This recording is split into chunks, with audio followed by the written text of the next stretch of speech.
ഈ അച്ഛൻ വല്ല പ്രേതശക്തി ഉണർത്തിയിട്ട് പോയാ ഭയന്ന് എനിക്കിവിടെ ജീവിക്കാൻ പറ്റില്ല. എന്നാലേ ഞങ്ങൾക്ക് ഈ പ്രേതങ്ങളെ ഒന്നും ഒരു ഭയവും ഇല്ല. എനിക്കിതൊക്കെ ഭയങ്കര പേടിയാ. ഞങ്ങൾ 5 പെൺകുട്ടികളുടെ ധൈര്യം പോലും നിനക്കില്ലാതെ പോയല്ലോടാ. ആ അച്ഛൻ വന്ന് ഏതെങ്കിലും പ്രേതശക്തി ഉണർത്തിയിട്ട് പോണേ. എങ്കിൽ ആ പ്രേതത്തിന് മുമ്പിലേ ഇവനെ കൊണ്ട് നിർത്തിയിട്ട് ഇവന്റെ പേടി അങ്ങ് മാറ്റായിരുന്നു. എടാ ആരവേ, ഇക്കാലത്ത് ഈ പ്രേതം എന്ന് പറയുന്ന സംഗതി ഒന്നും ഇല്ല. ഇതൊക്കെ ചുമ്മാ ആളുകളെ പേടിപ്പിക്കാൻ ആരൊക്കെയോ പറഞ്ഞുണ്ടാക്കിയ കഥകളല്ലേ. ഒരു പ്രേതം നിങ്ങളുടെ മുമ്പിൽ നേരിട്ടെത്തിയാ നിങ്ങൾ എന്ത് ചെയ്യും? ഞാൻ നല്ലൊരു നമസ്കാരം പറയും. ഞാൻ ഒരു ബിസ്ക്കറ്റ് അങ്ങ് കൊടുക്കും. പാവം കൊറേ കാലം പട്ടിണി കിടന്നിട്ടല്ലേ ഇങ്ങോട്ട് വരുന്നേ. ഞാൻ ചോദിക്കുന്നത് വേറൊരു കാര്യമായിരിക്കും.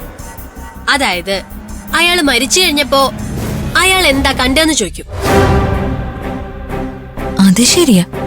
ഒരു പ്രേതത്തെ കണ്ടുമുട്ടിയാലേ മരണത്തിന് ശേഷമുള്ള ജീവിതം എങ്ങനെയാണെന്ന് അറിയാൻ പറ്റും. നിങ്ങൾക്ക് ഇതൊക്കെ തമാശയായിരിക്കും. എനിക്ക് അങ്ങനെയല്ല.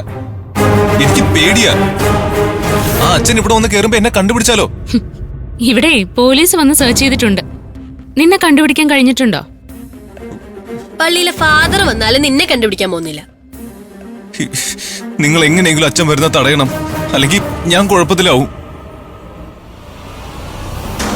ഇവൻ അച്ഛനെ കണ്ട് പേടിച്ചിട്ടുണ്ട്. നമുക്ക് അങ്ങോട്ടൊന്ന് അച്ഛനെ കാണാം.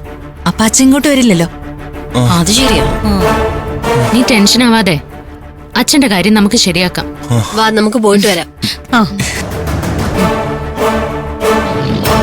അതെ എടാ, നീ ഇവിടെ തനിച്ചിരുന്ന് പേടിക്കണേ. ഞങ്ങൾ അച്ഛനെ കണ്ടിട്ട് വരാം.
റീനാമ്മ അച്ഛനെ കൂട്ടിക്കൊണ്ടുവന്ന് ഹോളി വാട്ടർ തളിക്കുന്ന എന്തിനായിരിക്കും?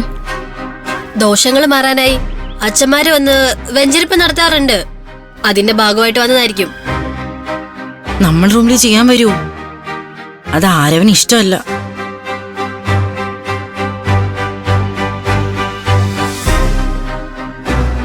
ഈ കുട്ടികൾ ഇവിടെ താമസിക്കുന്ന കുട്ടികളാ. ഇവർ പുതിയ ആളുകളല്ല, പഴയ ആളുകളാണല്ലോ. അല്ലച്ചോ, ഇവര് പഴയ ബാച്ചല്ല. ഈ വർഷം ഇവിടെ പുതുതായി ജോയിൻ ചെയ്തതാ. അല്ല, ഇവർ പുതിയ ആളുകളല്ല, പഴയ ആളുകൾ തന്നെ.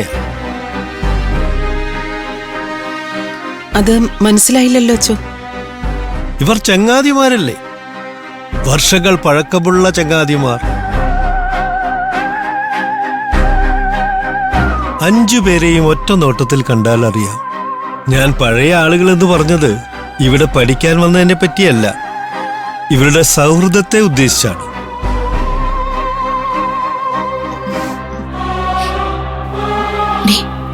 അച്ഛനതെങ്ങനെ മനസ്സിലായി? ടെലിപ്പതി വശമുള്ള അച്ഛനാണെന്നൊരു സംശയമുണ്ട്. എനിക്കും അങ്ങനെ തോന്നുന്നുണ്ട്. ഈ അച്ഛൻ നമ്മുടെ ആരവനെ പറ്റിയല്ലോ മണത്തറിയൂ. എന്നെ ഇവിടെ കണ്ടപ്പോൾ നിങ്ങൾക്കെന്തോ കൺഫ്യൂഷൻ തോന്നുന്നുണ്ടല്ലോ. സംശയങ്ങൾ എന്തെങ്കിലും ഉണ്ടെങ്കിൽ ചോദിക്കാം. അല്ല, അച്ഛനെ പെട്ടെന്ന് മുമ്പിൽ കണ്ടപ്പോ ഞങ്ങക്ക് കുറച്ച് കൺഫ്യൂഷൻ ആയിപ്പോയി. അല്ല, അച്ഛൻ എന്തിനാ വന്നതെന്ന് പെട്ടെന്ന് മനസ്സിലായില്ല. അച്ഛൻ വന്ന കാര്യത്തില് ഇവിടെ ആർക്കും ഒരു കൺഫ്യൂഷൻ വേണ്ട. അച്ഛൻ ഈ കെട്ടിടത്തിന്റെ ശുദ്ധികലശവുമായി ബന്ധപ്പെട്ട് വന്നത്. അതിന്റെ ഭാഗമായി എല്ലായിടത്തും ഹോളി വാട്ടർ തളിക്കുന്നുണ്ട്. ഞങ്ങൾ നിങ്ങളുടെ റൂമിലേക്കാ വന്നത്. അവിടെ ഹോളി വാട്ടർ തളിക്കണം. നിങ്ങളെ റൂം തുറക്ക്. ഞങ്ങളെ റൂമിന് അതിന്റെ ആവശ്യമില്ല മാഡം. അതെ മാഡം, ഞങ്ങളുടെ റൂം നല്ല വൃത്തിയും ശുദ്ധിയും ഒക്കെ ഉള്ളതാണ്. അത് മാം തന്നെ പറയാറുണ്ടല്ലോ. അപ്പൊ പിന്നെ ഇതിന്റെ ആവശ്യമുണ്ടോ മാം? നമുക്ക് ചുറ്റിനും എല്ലാം ശുദ്ധമാണെന്നത് നമ്മുടെ തോന്നലാണ്. അവിടെ അശുദ്ധിയുണ്ടാകാം. അതിലൂടെ നെഗറ്റീവ് ഫോഴ്സുകൾ നമ്മുടെ ജീവിതത്തിൽ കടന്നു കയറാം. അതൊഴിവാക്കട്ടെ. എല്ലായിടത്തും ചെയ്തതുപോലെ ഇവിടെയും അതാകാമല്ലോ. നിങ്ങൾ ഇതിനെ വിശ്വാസത്തിന്റെ ഭാഗമായി കണ്ടാ മതി. പ്ലീസ് റൂം തുറക്ക്. അല്ല മാം, റൂം കിരൺ, റൂം തുറക്ക്. തുറക്കാം.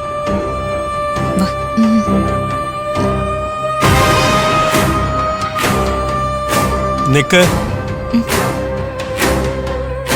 അകത്താരെങ്കിലും ഉണ്ടോ?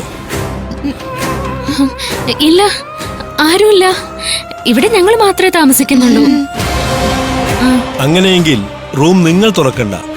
കാലിയായ റൂമല്ലേ, ഞാൻ തന്നെ ആദ്യം പ്രവേശിക്കാം. അങ്ങനെ ആവട്ടെ അച്ഛോ.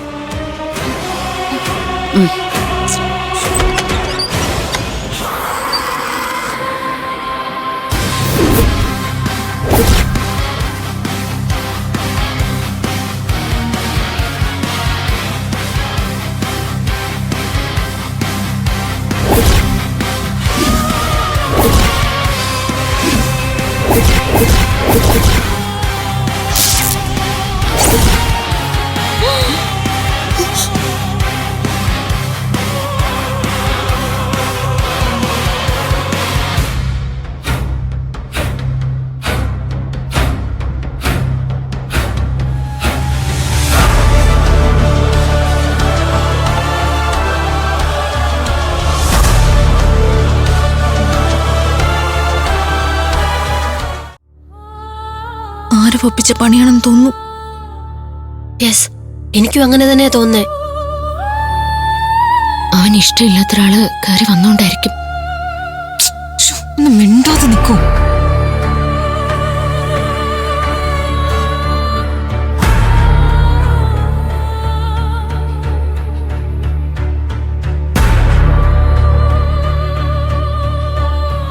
ഇതൊരു സാധാരണ റൂമല്ല. അസാധാരണമായി എന്തോ തോന്നുന്നുണ്ടല്ലോ. ഇവിടെ മാന്ത്രികനുണ്ട്. ഉണ്ടച്ചോ. ദേ ഇവള് മജീഷ്യനാ. മജീഷ്യൻ? അതെ അച്ഛോ, ഇവളൊരു മജീഷ്യനാ. ഈ റൂമിൽ എന്തൊക്കെയോ മാജിക് ട്രിക്കുകൾ ചെയ്തു വെക്കാറുണ്ടെന്ന് കേൾക്കുന്നുണ്ട്. അനു, ഇത് നിന്റെ മാജിക് ആണോ? അതെ മാം, ഒരു തമാശക്ക്. Sorry ma'am. സാരമില്ല.